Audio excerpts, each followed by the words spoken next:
nation. Sarah, two quick questions for you. You talked about the president's big policy initiatives, that'll be how history judges him. Obviously, so far right now, he has none that have made it through the legislative process on Capitol Hill. He wants to get taxes done. Bob Corker's... It's not true. No Gorsuch went through a legislative process.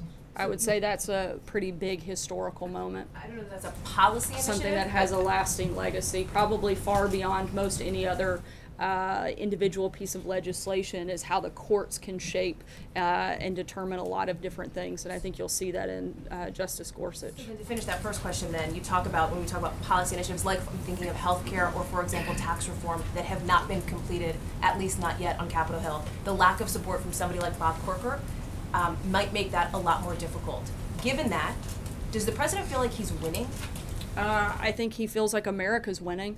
I think if you look at some of the progress that's taken place in the first 9 months, despite the fact that the Congress has done very little up until this point, the president has gotten rid of nearly 1,000 regulations that have paved the way for massive job creation and job growth in this country. We're looking at a booming economy. I think those are things that people actually care about. We're looking at the defeat of ISIS, something that this president has led on and worked with our coalition forces to help do.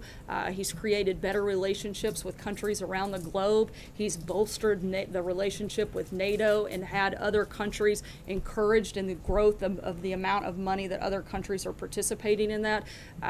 The historic moment that we saw with the president on his first foreign trip when he was in Saudi Arabia and he spoke in front of nearly 60 Muslim majority countries. These are historic moments that he's done without Congress. Imagine how incredible and how many good things we would be doing if people like Senator Bob Corker got on board and started doing their job instead of doing so much grandstanding on TV. The president believes, Sarah, that there should be, my second question, Sarah, given those comments, does the president believe there should be a loyalty test for Republican senators? Does he demand, you've mentioned several times, their loyalty should be to the American people and to the agenda that those people elected them to carry out. Like say that is where their loyalty lies. Well, I hope we'll see that in their votes.